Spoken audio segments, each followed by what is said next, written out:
Every group in America has their experience, their struggle, their journey, their contribution. But the Black experience is unique. It didn't begin with freedom or opportunity. It began with captivity, with people stolen from their homelands, stripped of identity, and forced to build the wealth of a country that claimed to stand for liberty. The economy, the laws, the cities, the presidency, all were shaped by a system that turned Black bodies into capital. Enslaved people and their children weren't just labor, they were infrastructure. Their forced work built the foundations of American wealth and power.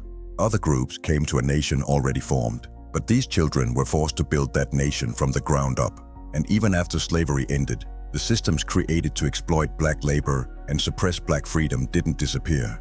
They evolved into laws, into housing, into education, into policing, into policy. To ignore that story is not just to erase Black pain, it's to disrespect the truth, to deny that the enslaved were also founding fathers, that they paid in blood, sweat, and stolen lifetimes to make this country what it is. The Black experience is not a footnote in American history. It is the moral conscience of a nation struggling to cleanse its soul. And it is the force that challenges this nation to become better, to become one nation, under God, indivisible, with liberty and justice for all. Before it became the beating heart of global finance, Wall Street was a slave market. In 1711, New York City officially established a slave market at the corner of Wall and Pearl Streets, just a few blocks from today's financial district. Enslaved Africans were auctioned off by city authorities and private traders alike. In fact, New York City held more enslaved people than any other city in the North for over a century. Some of the earliest financial instruments traded in this country were backed by slavery. Banks and brokers bought and sold slave-backed securities, where enslaved people were used as collateral for loans. In the South, cotton was king, and in the North, it was the engine of wealth. Slavery wasn't just a Southern institution, it was the foundation of American capitalism. The New York Stock Exchange didn't just reflect the American economy, it engineered it. And from the beginning, that economy was powered by slavery. The exchange was located just steps from one of New York's largest slave markets. It listed shipbuilders that outfitted slave vessels, insurers that profited from death payouts on Black lives, and banks that accepted enslaved people as collateral. It helped raise capital for cotton, sugar, and tobacco companies, all of which operated on forced Black labor. Many of its early investors financed plantations directly and backed transatlantic slave trading voyages. Life insurance companies began selling policies on enslaved Black people, paying slave owners when those enslaved died. They turned Black death into white profit, and after emancipation, they kept profiting by serving white families and white-owned businesses while denying or overpricing coverage for Black customers. They helped build generational wealth for some, while locking others out. After 1865, the exchange welcomed corporations that used convict leasing, segregated labor forces, and discriminatory housing policies as part of their expansion model. Black-owned firms were shut out for nearly 200 years. The first was finally allowed to list in 1970. The New York Stock Exchange became a fortress for white wealth and a lockout for Black progress. Behind every ticker symbol was a network of exploitation, denied loans, redlined neighborhoods, discriminatory hiring, exclusion from insurance, and political donations to candidates who fought to preserve segregation and suppress civil rights. This wasn't just market behavior, it was a rigged economy with generational consequences. Slavery empowered America's first political class. In both England and the American colonies, wealth from land and slavery gave rise to a new ruling class. In Britain, merchants enriched by the transatlantic slave trade helped fund a political revolution. As their power grew, they challenged the monarchy's authority, leading to the English Civil War. King Charles I was executed, and Parliament rose to dominance. The merchant class didn't just influence the state, they remade it to serve their interests. In the American colonies, the same pattern took root. Wealthy planters and traders used the profits of slavery to dominate local politics, law, and society. They didn't just resist the British crown, they prepared to replace it. When the revolution came, they stepped into power, Their homes were built by the enslaved. Their fields financed rebellion, and their vision of liberty excluded the very people whose labor made it possible. After independence, the slave-holding elite took over state governments. In Virginia, South Carolina, and Georgia, they passed laws to uphold slavery and suppress resistance. They drafted new constitutions that excluded enslaved people, poor whites, women, and free black communities, reinforcing their grip on power. This wasn't democracy from below, it was an oligarchy built on forced labor, draped in the language of liberty. At the national level, their grip only tightened. Lawmakers like John C. Calhoun and Jefferson Davis turned the Senate into a fortress for slave-holding interests. They blocked federal attempts to limit slavery, defended its expansion westward, and threatened secession anytime their power was challenged. U.S. foreign policy reflected their goals, from the annexation of Texas to the war with Mexico and repeated efforts to acquire Cuba, all to expand slave territory. This system of elite rule, born of slavery, would not be given up easily. Even in the North, many politicians remained silent or took campaign donations from pro-slavery business interests. But as that dominance came under threat, it ignited a second revolution, the Civil War. It was more than a conflict over secession. It was a clash between two economic systems. The Southern elite, whose power was built on human bondage, fought to preserve the very system that had made them rulers. For nearly a century, slaveholders didn't merely influence the state, they were the state. Their power wasn't incidental, it was intentional, inherited, and protected by law.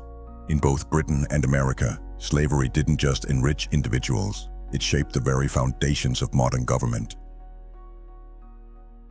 At the founding of the United States, the greatest obstacle to unity wasn't the British. It was the divide between slaveholding and non-slaveholding states. The southern states held the majority of the nation's wealth. Their economies were built on slavery, producing tobacco, cotton, and rice that drove both domestic and international trade. That economic dominance gave them political leverage, and the truth was clear.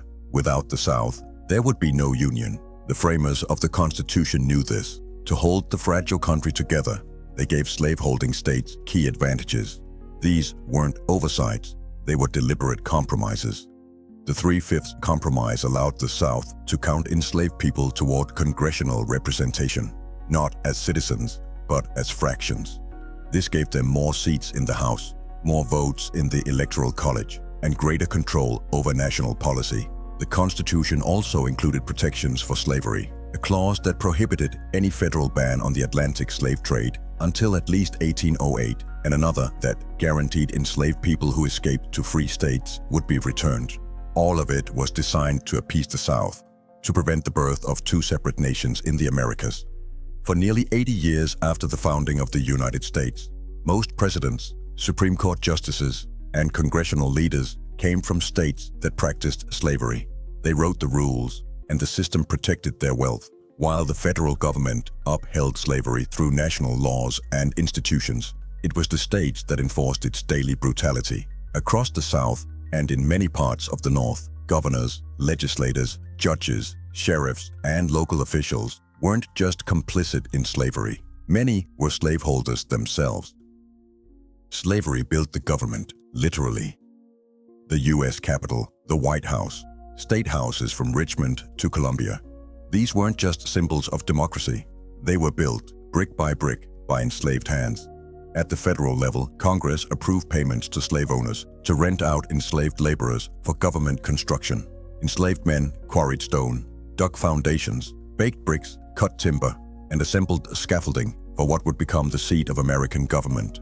Historical records show their names, their wages, which were paid not to them, but to the people who claimed to own them. These same laborers often worked under brutal conditions, with no recognition or rights. Their stories were left out of history books for generations, but without them, the physical landscape of American democracy, the very spaces where freedom was debated, would not exist. State governments also relied heavily on enslaved labor. In southern capitals like Columbia, Charleston, and Baton Rouge, enslaved people constructed courthouses, roads, and public buildings. In Virginia, they were rented by the state to maintain public infrastructure. It didn't stop at construction. The machinery of government, clerical work, janitorial service, and grounds maintenance, often relied on enslaved labor. Public officials used enslaved people to run the very institutions meant to serve the public. Meanwhile, state and local tax revenue from slavery-funded commerce, particularly the cotton and sugar trades, poured into public treasuries. This money financed education for whites, military defense, judicial systems, and infrastructure. This wasn't incidental. Slavery was not just present in government, it was integral to how government operated. It financed the construction of America's governing institutions, and the systems built in those halls often protected the very institution funding them. The U.S. Army protected slavery.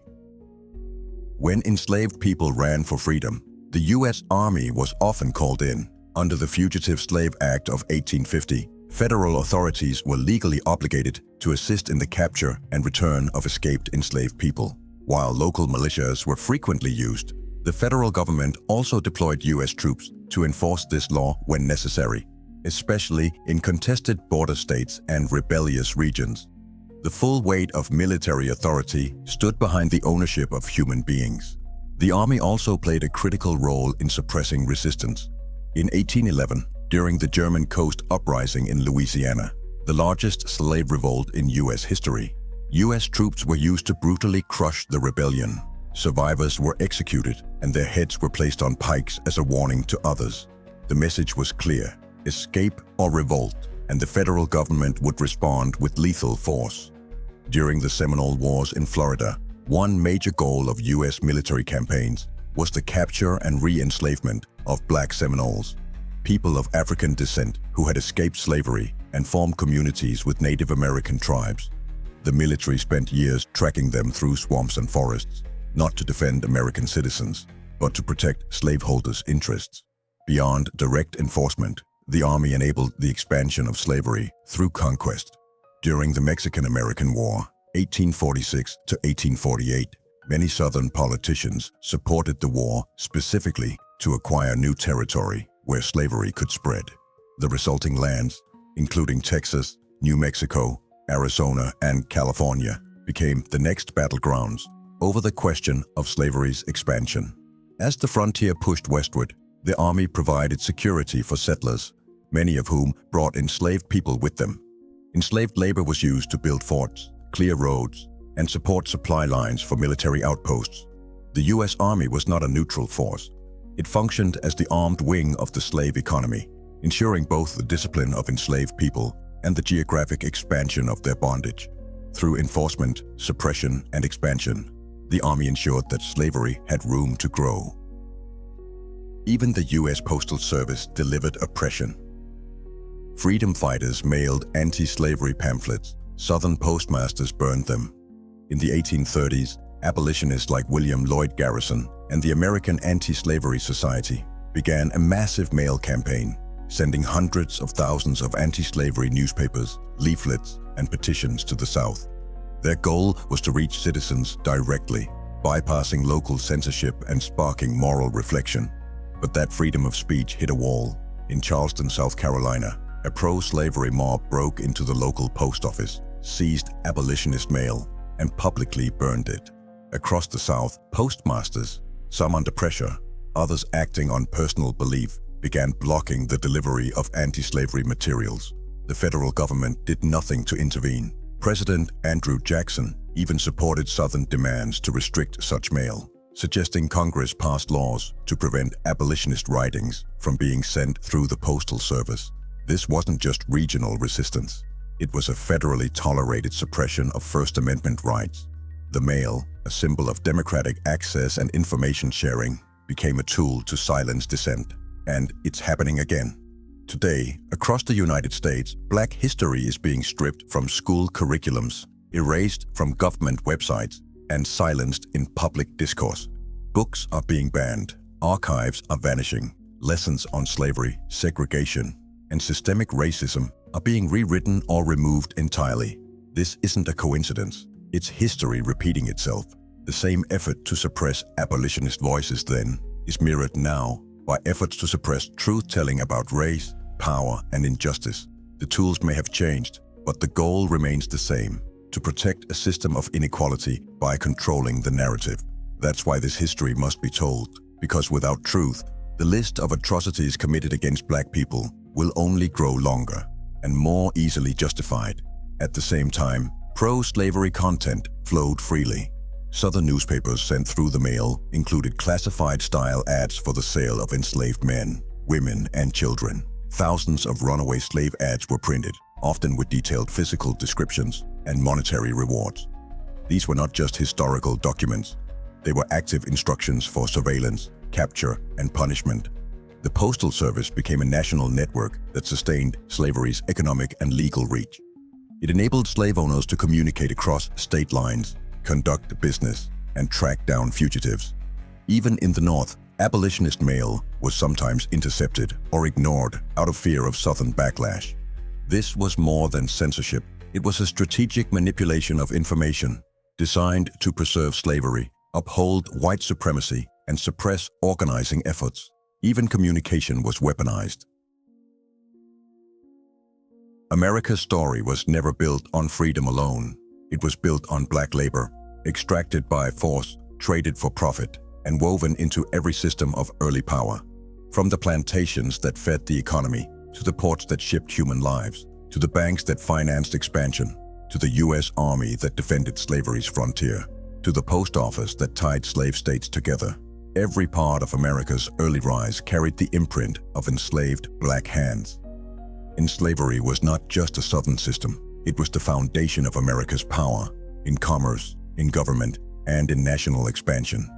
In the next episode, we follow that foundation as it spreads west and watch as the battle for land, labor, and the soul of the nation ignites a conflict that could no longer be avoided.